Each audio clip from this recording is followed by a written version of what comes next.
Welcome to the Global Peace Film Festival Lives Online Conversation 2022 Festival Edition. Please join me, Kelly Devine, the Artistic Director, and Nina Strike, the Executive Director, in conversation with Teresa Schechter, the filmmaker of the documentary My So-Called Selfish Life, which you can see as a part of the 20th Anniversary Global Peace Film Festival, beginning in-person screenings September 19th through September 25th, immediately followed by virtual online access beginning September 26th, ending October the 2nd. All the information about finding the screening times for My So-Called Selfish Life and other programming for the 20th Anniversary Festival can be found at peacefilmfest.org. And now, please join us in welcoming Teresa Schechter to discuss My So-Called Selfish Life. Thank you, Teresa, for being with us today. Hey, it's my pleasure. Thank you. Hi, Teresa. It's great to see you. So let's start out. Tell us about My So-Called Selfish Life. Sure. My So-Called Selfish Life is a documentary about one of the greatest social taboos, the choice not to become a mother. And it's also about why this choice is so taboo. We have personal stories, pop culture, history, politics, and they all show the ways that our society reinforces the idea that motherhood is our duty and our destiny. So ultimately, the film is really exploring what's at stake when we're denied the right to control our own reproductive lives. Because, you know, if a woman can't control her own reproductive life, she can't control the rest of her life. That's essentially the film, although you kind of have to see it to really understand the intertwining ideas that tell this story. And I'll also say that the film is very much by design entertaining. I think that using humor and pop culture and things like that is a really great way to, I think, introduce people to ideas that they might feel uncomfortable about. So it's a very welcoming sort of entry point into talking about some of these ideas. Well, Teresa, I want to just kind of expand a little bit on that approach because, you know, in terms of thinking about this particular issue, oftentimes Nina and I have heard from folks about this particular issue of of bodily autonomy expressed in a very black and white binary way, as if there's one side and the other side. And I think what your film does, particularly through the use of humor, is to show that it's not some kind of on or off switch. It's about the fullness of our human expression. Yeah, very much so. I agree. I mean, I think that, you know, we made this film, and I give a lot of credit to the editor, Siobhan Dunn, who always wanted to lead with joy and love when we created this film. I tend to be a pretty angry person, which is a good fuel for making documentaries about social issues. But we also decided that we wanted to feel very welcoming, very validating.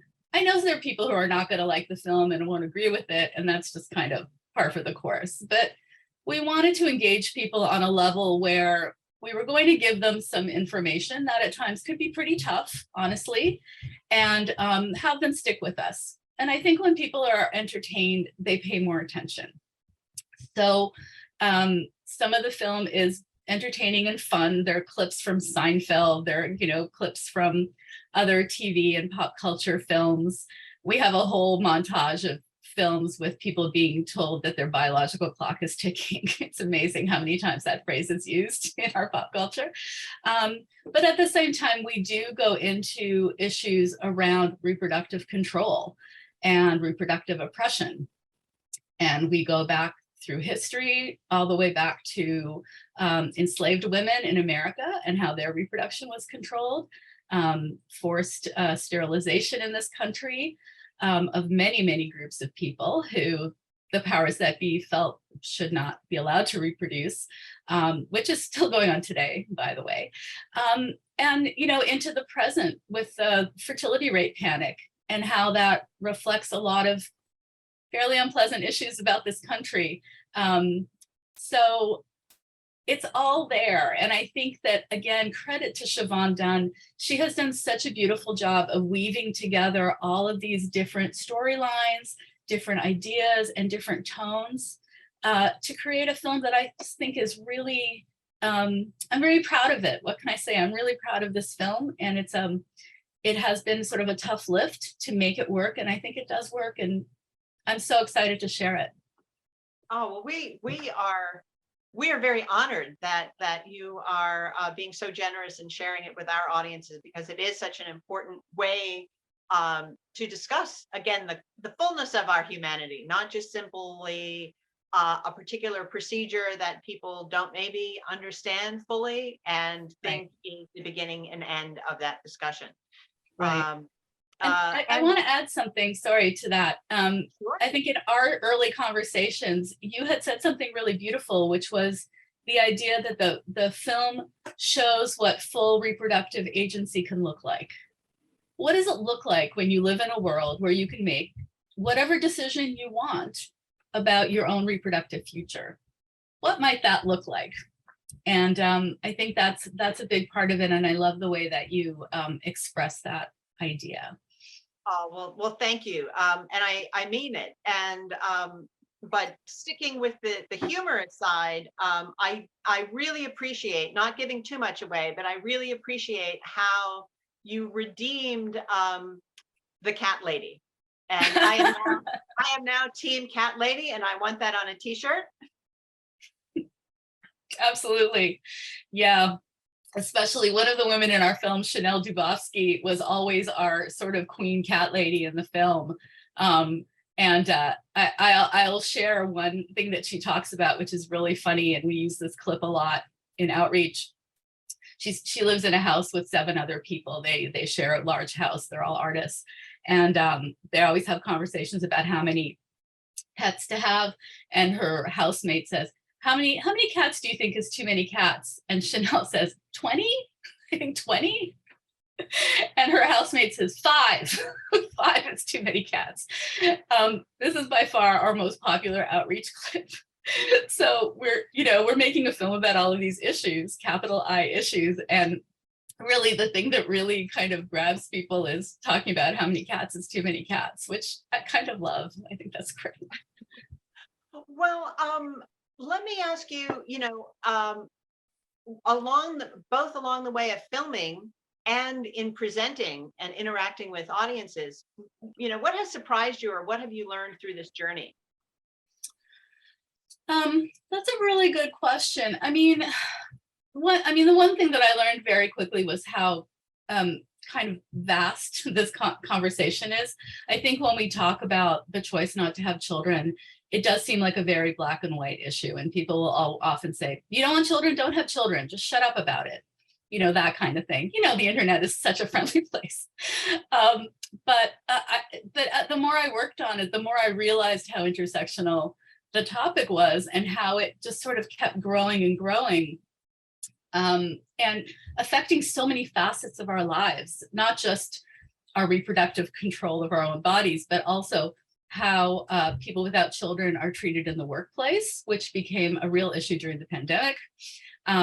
How population conversations are very complicated in relation to climate change. And things like that. So it kind of got beautifully complex, I think, not a very simple, as you say, on-off kind of issue.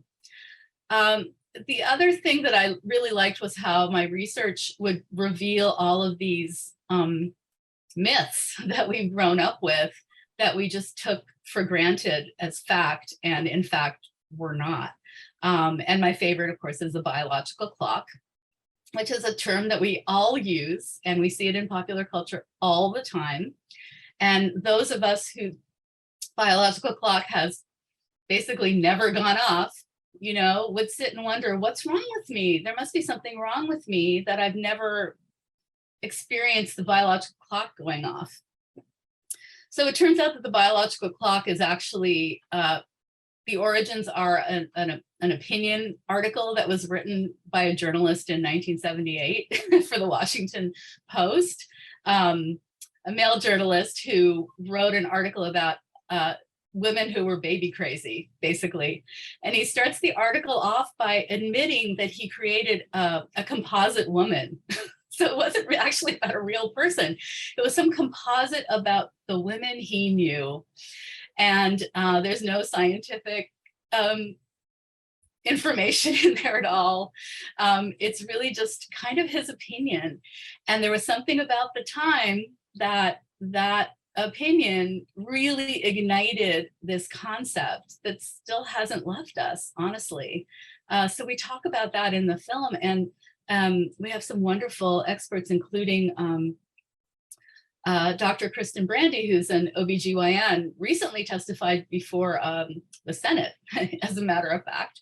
And she talks about how this is a sociological function. It's not biological, you know, that it's based on what's going on around you, what your family and friends are doing, the various pressures that are on you. And that might cause you to suddenly say, oh my God, I have to have a baby. But there's nothing in your body that's telling you that. It's very much the signals that are being sent around you. And then the film looks at all those signals. Culture is invisible, but it is every bit as weighty as the concrete, you know, in a highway, right? Mhm. And it's all around us. It's all around us. It's everywhere, and we all grow up in it. And I like to sort of give grace to people who are just sort of figuring this stuff out, and who might think these ideas are sort of challenging to their worldview. And I understand that, because we've all grown up in this culture, and there's so much we have to kind of unlearn about what's true and what isn't. I'll just quickly mention an article in the New York Times this weekend about maternal instinct, which I don't know if people have access to the New York Times online, but if you do, I suggest it. And it's, I think the headline is "The Pernicious Myth of Maternal Instinct." And if you read the comments online, whoa, was this ever triggering? You know, talking about how the concept of maternal instinct was basically used to keep women at home in the private sphere, and just basically say, oh no, women are naturally suited to stay home and raise children.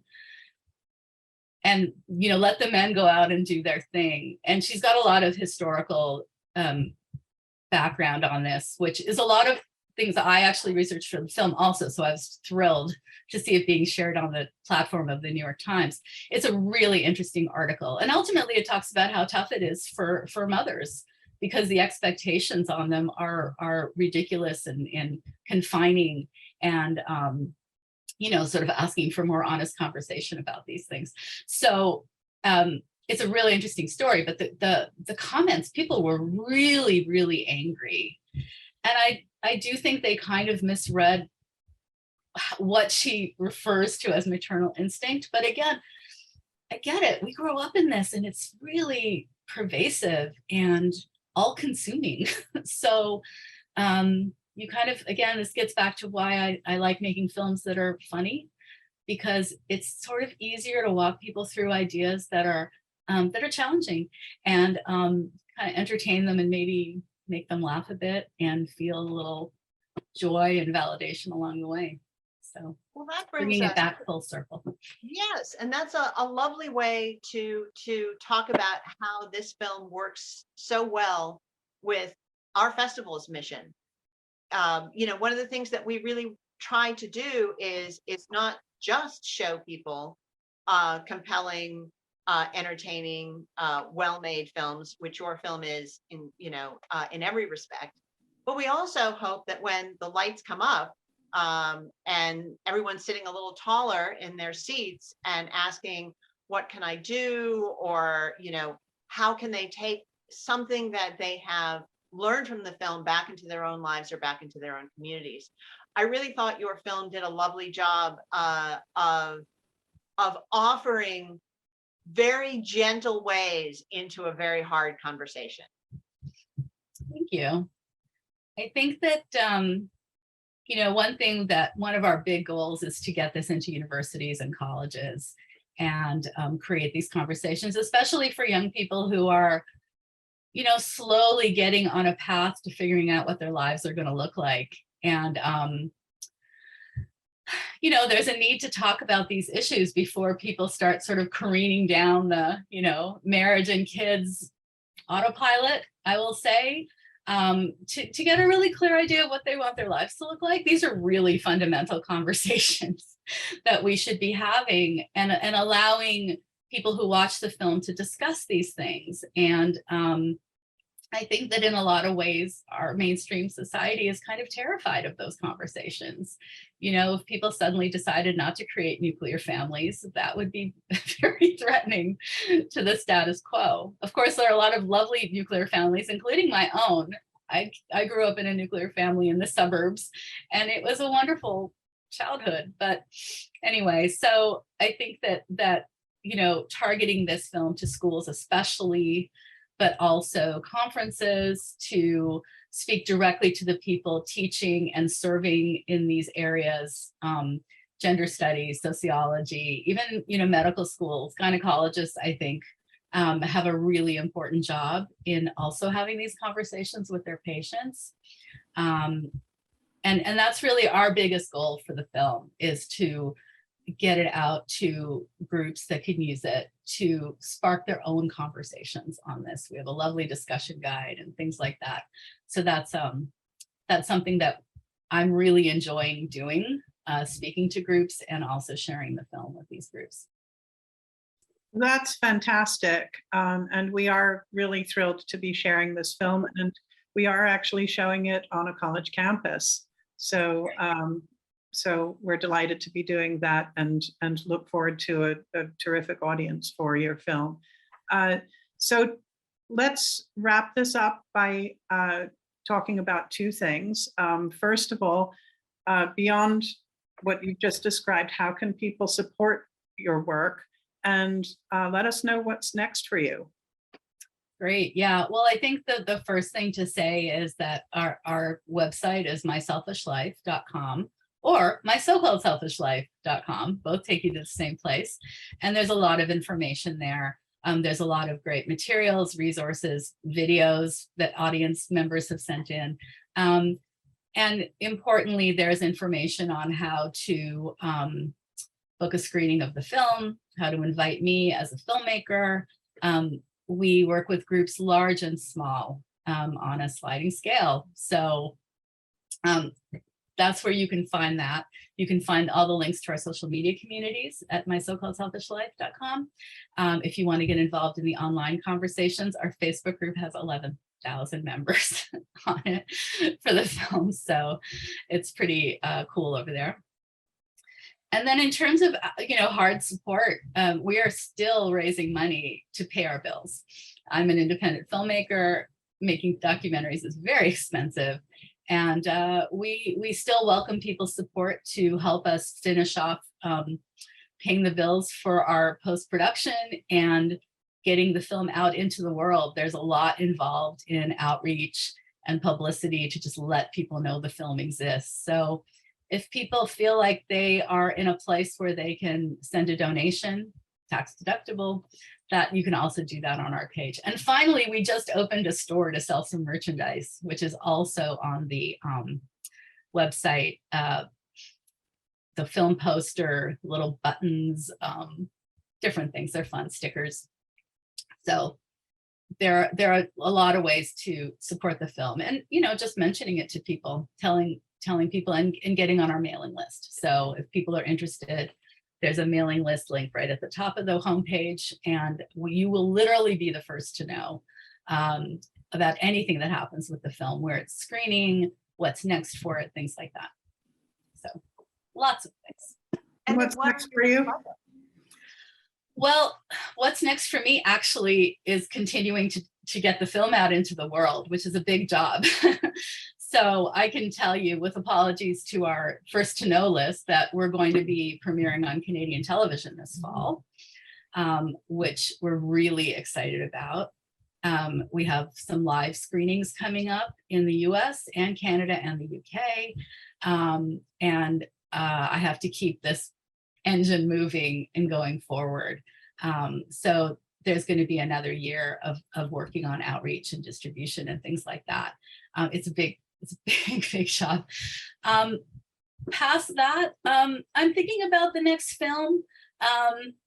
And I'm thinking about, do I just want to retire, live a happy, quiet life? So that's the conversation around here. But I've done a film on the myth of virginity, and now I've done one on the myths around motherhood. And I think the next one naturally has to be something to do with older women, myths around menopause, things like that. So that seems like a good trilogy of films. And I'm dabbling in the research at the moment. Oh, very good. Well, we will be in touch because we will want to know if you do make that next film. We will want to push that information out to our Global Peace Film Festival followers through our social media chain. So please do keep in touch about that because we love to support our alumni filmmakers. Thank you. Of course. And thank you so much for this really wonderful conversation.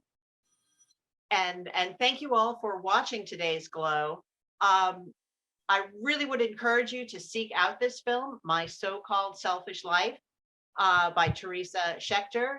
Remember, her website is myselfishlife.com or mysocalledselfishlife.com. You can reach her either way there. And I want to underline something that she said that is true for her and for all of the filmmakers that are a part of our festival.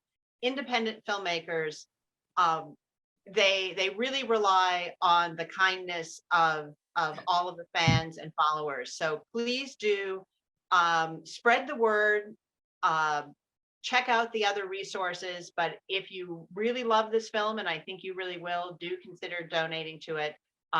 It is the lifeblood of independent film, the support from fans. So please do consider that. And again, our festival begins September 19th with our live programming and runs through September 25th, immediately followed by our virtual online programming beginning September 26th and running through October the 2nd. All of the information from our art exhibits to our online programming and everything in between can be found at peacefilmfest.org. Thank you so much, and we'll see you at the next Glow.